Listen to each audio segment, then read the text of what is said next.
I was born to preach the gospel.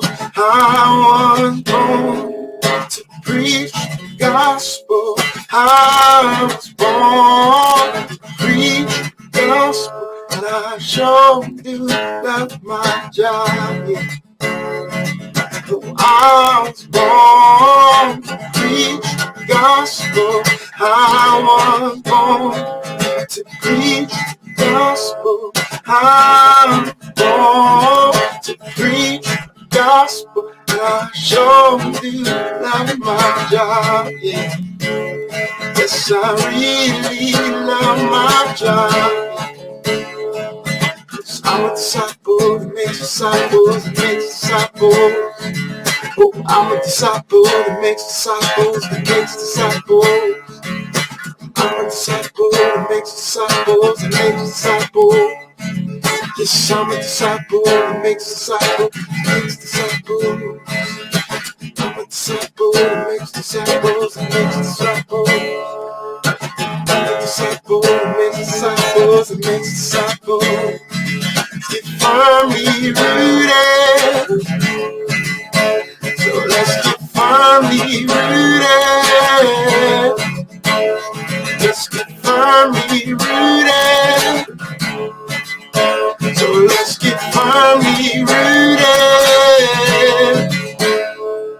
Oh, I'm a disciple that makes disciples that makes disciples. I'm a disciple that makes disciples that makes disciples. I'm a disciple that makes disciples that makes disciples. Let's get firmly rooted. Firmly rooted. Let's get firmly rooted.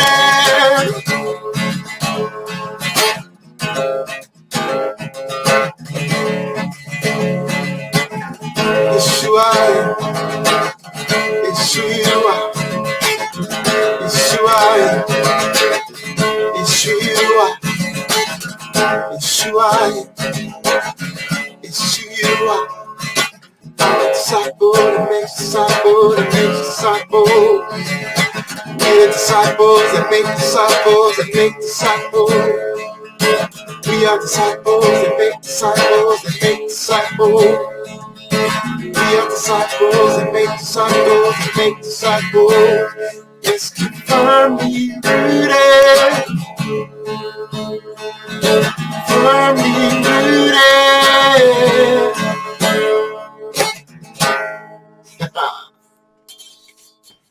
Yo, good morning, everybody. Happy Friday. I'm here at my home office. So actually, can you comment and let me know that you can hear me okay, see me okay? But yeah, good morning. Let's say hi to some folk. We got Chuck B in the house on the stream, not in the house. But good morning, firmly rooted family. Blessings. Bert Reggiani. Good morning, everyone. All good. Perfect. Okay. Yes, we can. Perfect. Thank you. Thank you. So today's a little weird. It's gonna be a little different. I know it's Living Sent, and we are all about talking about evangelism and going out and doing the stuff. Hey, Sandra, good morning to you. So yeah, you're here. You're listening to Living Sent. It's gonna be a little different, just because, man, my wife and I have been for a long time feeling convicted over a particular thing, and as you know, as you've heard me say so many times, that like we're learning to hear the voice of the Lord. I'm learning to hear God's voice. My wife is learning to hear God's voice. All of us.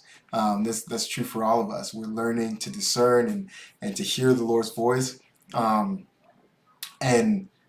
one of those things that the thing that you often hear me say is that I want to be faithful. Like if I feel like the Lord is saying something to me, like I'm gonna be faithful in sharing it and saying it. And so that means like I'm gonna miss it a bunch. But every time I miss it, I'm that much closer to understanding his voice and recognizing it. If I just sit in like that could have been the Lord, I'm never gonna learn, I'm never gonna grow. And so I want to be faithful every single time like we hear God speak. I want to be faithful in that. And so that is the living sent portion of this, right? Like, hey, let's take risks for the Lord. Like he's speaking to all of us. If we feel like, God is convicting our hearts or putting something on our hearts, like, man, let's walk in it. Let's walk that thing out. And so that being said, what the Lord has been convicting my wife and I over is doing couples counseling and marriage counseling. There, yeah, I feel like we've gone through a bunch. We've gone through a lot, and we've overcome so much that I just feel like the Lord wouldn't have put us through that just to put us through that. Like He's put us through that because other people are struggling, other people are going through messes, and we want to help. Not so. Full disclaimer: the reason we haven't said this publicly is because we don't feel like we have the answers. We don't feel like we are ready to walk into something like that. But it's just like, man, this conviction can't just keep coming, and us not talking about it, not putting something out. And so, not saying like we got the answers, but we're great listeners, and we can sit across you. It's just the fact that know that you're not on an island. That other people have gone through similar situations. Other people have overcome similar situations, and yeah. So I wanted to put that out there, and yeah, I was just gonna go here. So. Adrian and I, when we first got married, so I think we met probably in 2015. Um, we met in 2015. We started to date in like August or something somewhere around that. We got engaged that following April, and we were married in July, right? And so every single person that we knew was telling us like, slow down, like, are you sure? Whatever. Are you, there's a reason why people, have 6 months and, year-long engagements. There's a reason for all these things. And so you just have all these, like, these people in our heads, like, hey, don't do it. You're rushing. Like, wait, are you sure? And then we said, no, we know, dude, we're in love. Like, and, we'll be able to fight through anything and all this other stuff, and we're talking a good game, like hey, there's nothing that's gonna come up that we can't handle, and all this other stuff, and man, we get on our honeymoon and it's like we're fighting like cats and dogs. Like it's like we are arguing our heads off and like about stupid stuff and some stuff serious, I guess. But like we just we got to a point where it was just like, oh, we messed up, But I remember praying this prayer. And I think Adrian prayed this prayer too. I think we prayed this separately from each other, where we were just like, God, like we can't. Like you got to make this work. You got to help us figure this out because we can't go back to all these people and say, "Oh, you were right." It's like God, you got to help us. You got to help us. And it was in that moment where randomly we're in Detroit and we're at this like ministry kind of walk through the city type deal, and we meet this couple who, and I don't even know how the conversation got brought up or anything like that, but they start telling us their story, and so also okay. On top of that, so like we're in the middle of like just the lowest part ever. Like we both are just feeling like, man, we might have messed up. And every single person that we're talking to, right? Like all those same people who were saying like you should have slowed down, da da da. They're now they're saying now every single person that we run into is like, hey, how's the honeymoon phase? You know it's gonna get worse from here. It's just gonna go downhill. Like you're in the honeymoon phase now. But at some point the honeymoon phase is gonna rub off, and we're thinking to ourselves like, it's gonna get worse. It's like this is the honeymoon phase. Like this is and so we were just getting. It was just this low point. And we meet this couple in Detroit, and they start telling us their story, where it wasn't like they had the same story as us, like from their honeymoon. Like it was just this. It was hard. Like they were fighting. They were like, you know, threatening divorce and all these other things. Like it was just this hard season, and meeting them, like not like that everything got rain, everything, we then like it clicked like, oh yeah, we're gonna be together forever.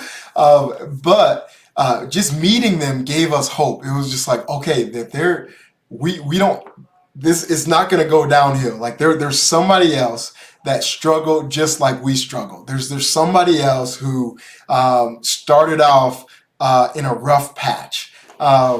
And now, like if you look at them, like they're so in love, like they're in their honeymoon stage now, 40 years later. And it gave us hope. It gave us like this excitement, like yes, it's not doomsday. Like somebody else struggled like we struggled. And I feel like that is so powerful. And so I just wanted to say that Adrian and I have been feeling this conviction for a while, and so we wanted to put it out there. Um, just one, to know that you're not on an island. Like the enemy, he's not creative, right? Like the same thing he attacks one person with, he attacks all of us with, and he loves to get us in this place where we feel like our our struggle is unique. Our struggle, we're the only one going through it. And that is the furthest thing from the truth. All of us are feeling the same stuff. The enemy, yes, there's so much good happening at Firmly Rooted right now. We know that he's going to attack. And one of the areas that he attacks is marriages. And so if you are feeling that, if you're feeling like the enemy's coming at you, don't do like we did. Like so for so long, in our marriage, I felt like I couldn't talk to anybody. I felt like we couldn't reach out, or like, because you know there was this pride where like, man, they're gonna know I messed up. They're gonna know whatever. Instead of realizing, like, man, like this is what the church is about. Like we're supposed to iron sharpen iron and grow together. We're walking each other home. And just the other reality that our struggle isn't unique. Like other people have gone through similar things, and so I hope this was a blessing to you. I know it's a lot different than the normal Friday, but yeah, the two things that you want to take away is when you're feeling convicted from the Lord, you got to put it out there, even if you feel like you're not ready for it. Like if you walk into a grocery store and somebody in front of you is feeling or you're feeling like you're supposed to reach out to that person, you're supposed to talk to this person, man, don't just walk away from that. Like actually step out, even if you don't think you have anything, right? You're like, man, I'm 2 days old in Jesus. Well, guess what? You can speak to somebody who's no days old in Jesus. And so if you're feeling a conviction from the Lord, speak it out, even if you don't feel like you're ready. The Lord wouldn't put that on your heart for no reason. And the second thing is if from our conviction you feel like you want to reach out to us to to Pastor Tom, Kimberly, then do that. Like, know that you're not alone. You don't have to face any of this alone. You have a strong body of believers here at Firmly Rooted, and who've just been seasoned, right?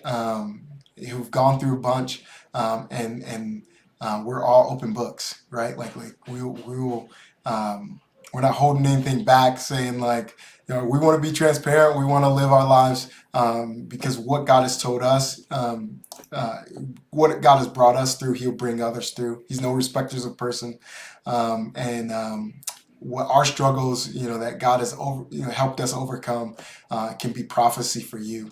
He will overcome, that you can overcome as well. So yeah, that's it. Hey, Kimberly's on.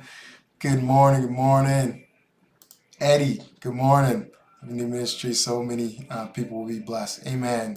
Amen, brother. That's it, y'all. We're going to be right back here with Elder Matt is going to do the prayers. All right, guys. That's it. I love you. We will be right back here at 9.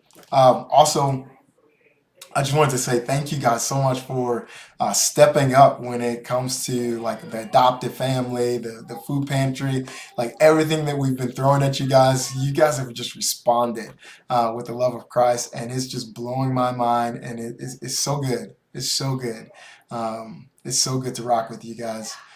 So love you. Have a firmly rooted day. Let Jesus be seen in you today. Yeah, see you. Peace.